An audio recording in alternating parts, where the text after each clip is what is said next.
Hello, welcome back. I'm Telly, and today we're going to go through some books on my TBR that have a labyrinth or liminal space aspect. So this is the kind of thing that I love in terms of atmosphere, and I am a big atmosphere reader.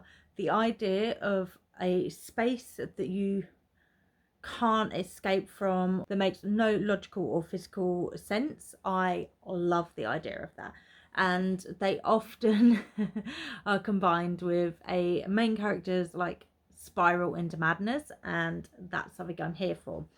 So let's go through 7 books I have on my TBR, and at the end I'll give you some recommendations as well.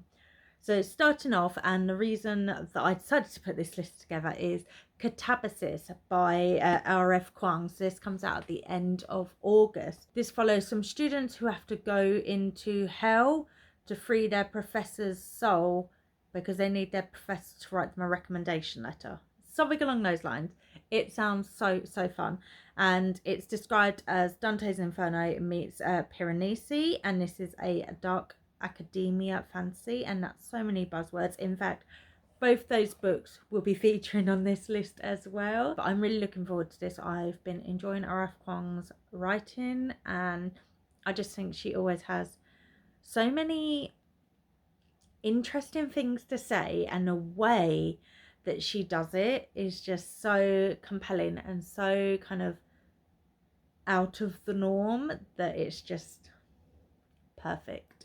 Next on my TBR is House of Leaves by Mark Z. Danielewski. So this is a like mixed media, not kind of mixed media, and it's very like, what's the word I'm looking for? Oh, what is that word that means that the books don't flow as a normal book? I can't remember what the word is. It begins with E, I know that much. Very interestingly written and designed book. It's like a book within a book within a book. I have actually previously started this and it wasn't the right time, so I'm going to restart this, and I feel like coming up soon is the right time. And I just have a feeling I'm going to fall head over heels for this, so I don't know why I haven't prioritized it yet. I know why I haven't prioritized it. It does make me nervous, but I will enjoy it. So it's a 5-star anticipated read, so I just need to do it, really. Next we have Piranesi by Susanna Clarke. I did say this would be making a reappearance. So this follows our main character Piranesi, whose house is a labyrinth, and I think this is like almost diary entries or his like thought process as he wanders the labyrinth, is my understanding. I read Susanna Clarke's other book, the Jonathan Strange and Mr. Norrell, and I thought that was absolutely fabulous, and it was about 5 times as long as this, so I don't know why I've been nervous about picking this one up, but I do anticipate I will really enjoy it. And look, I've got to get to it. I've put it on at least one, I think on 2 of my 2025 TBRs for various bingos and stuff, so I will be reading this year. Next is Inferno by Dante. I'm never sure on how to pronounce his surname, I will have to look it up, but this is like part 1 of his Divine Comedy, and this follows the circles of hell. It's all very lyrical, and I think it's going to be very descenty, which I enjoy in a book.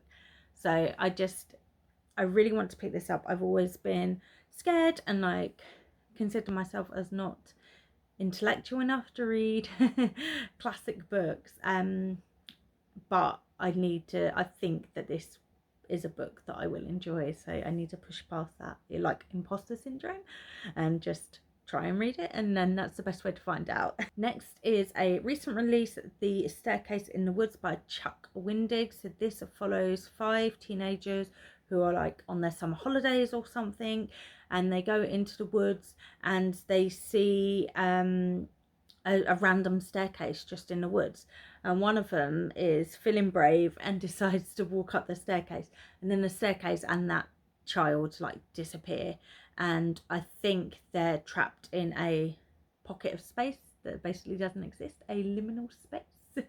And I'm really intrigued. I've been intrigued by this author for a while. I have a few of this author's books on my like TBR, and this one might be the one I start with, just because it's got this aspect that I particularly love in books.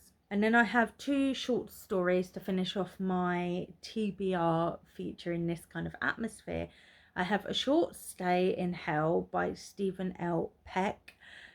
This follows a like ordinary family man. He's a Mormon, and he always believed that when he died he would be reunited with his family, and then he does die, and he finds himself in like a humongous library, and there's no sort of God to speak of or no family members there to meet him.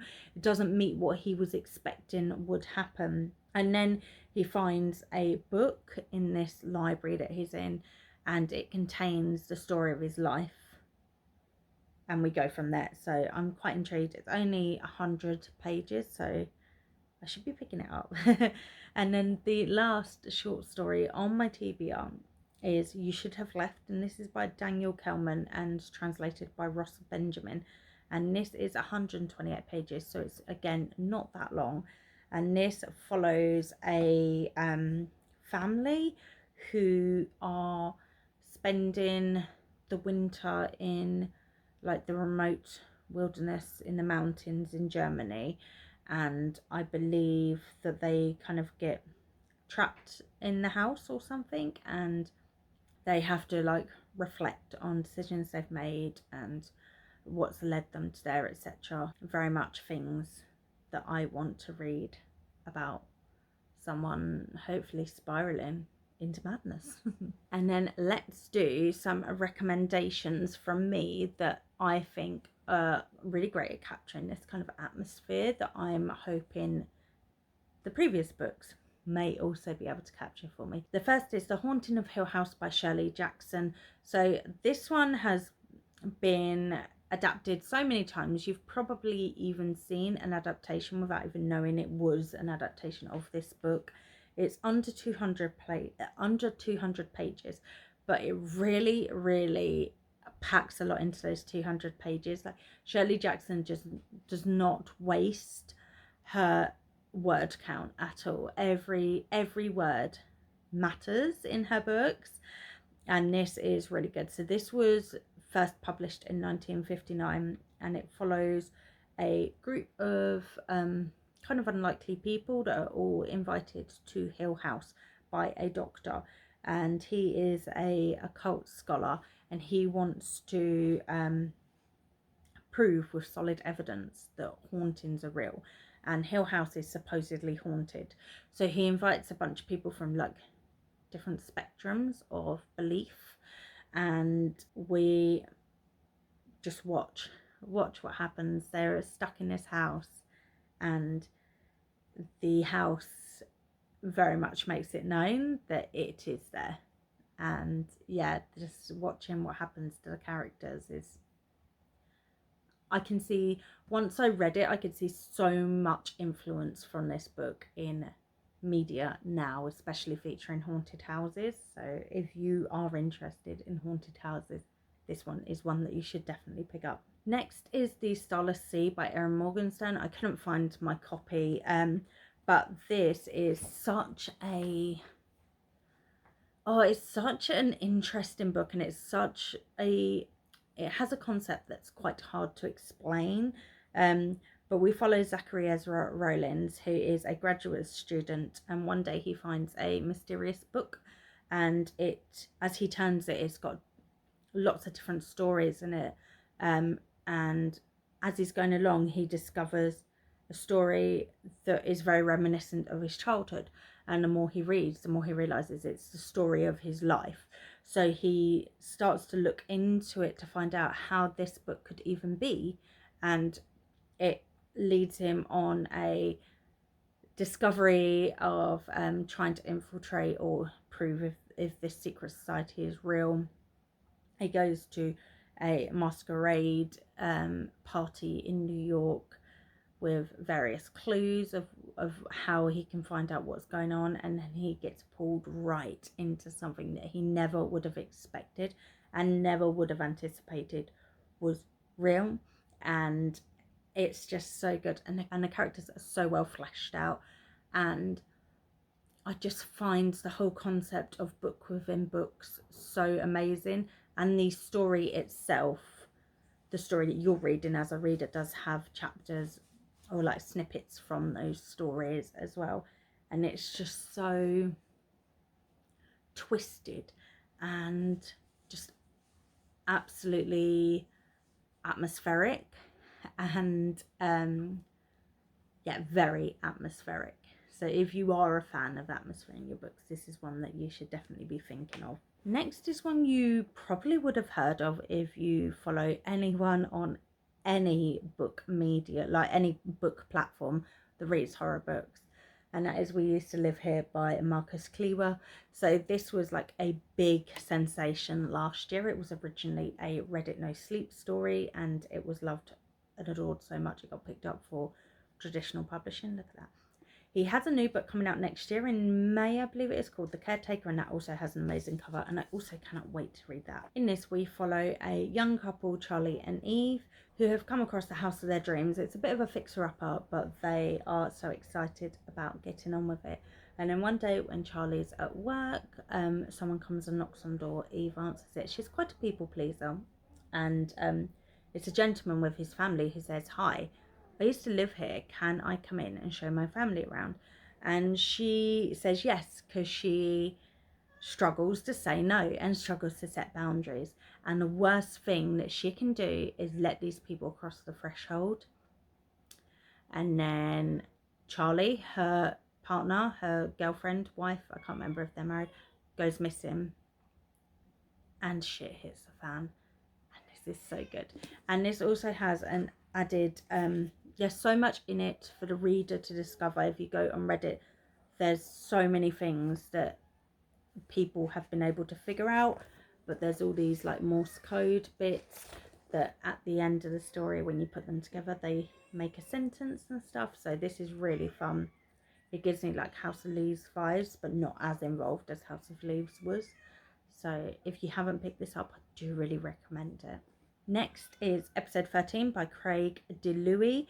So this follows a, like, are they podcasters or reality TV crew going to this house that is supposedly haunted, and they've gone there to film a episode of The Haunting.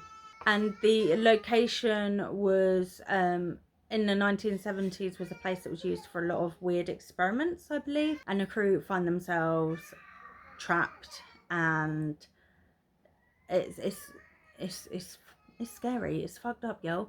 And if you do want to check this out, I strongly recommend doing an audiobook if that is accessible to you, because it had a lot of like parts that sounded as though they were being recorded on a mic by someone, and like the jingles and stuff. I really recommend going down that route if audiobooks are accessible to you. And my final recommendation is The 7 Deaths of Evelyn Hardcastle. This is by Stuart Turton, and this follows a gentleman who wakes up with no memory of where he is, who he is, how he got there, and he finds himself in a suit in the grounds of a fancy house. And it is from there that he discovers that Evelyn Hardcastle will die that night, and he has 7 days in which to solve her murder. However, he will just relive the same day 7 times. And not only that, but every time he wakes up, he will be in a different body. This is so twisty-turny. It is such a fun ride. I have reread this multiple times. I've loved it every time, even knowing the outcome. It's a wonderful audiobook, and I really recommend maybe grabbing a notepad whilst you read this, just to help yourself through it, because the author said he was literally like that meme of all of the boards. So there's 7 books on my TBR and 5 recommendations that feature a labyrinth or a liminal space esque atmosphere. If you've read any of these, let me know. If you've read any of my TBR that I should prioritize, definitely let me know there. If you want to say hi but don't have any books to talk to me about, leave a, I don't know, leave something, an emoji in the comments that reminds you of liminal space. And I will see you soon for another video. Make sure to hit like, subscribe if you wanna, and I will see you soon. Thank you, friends.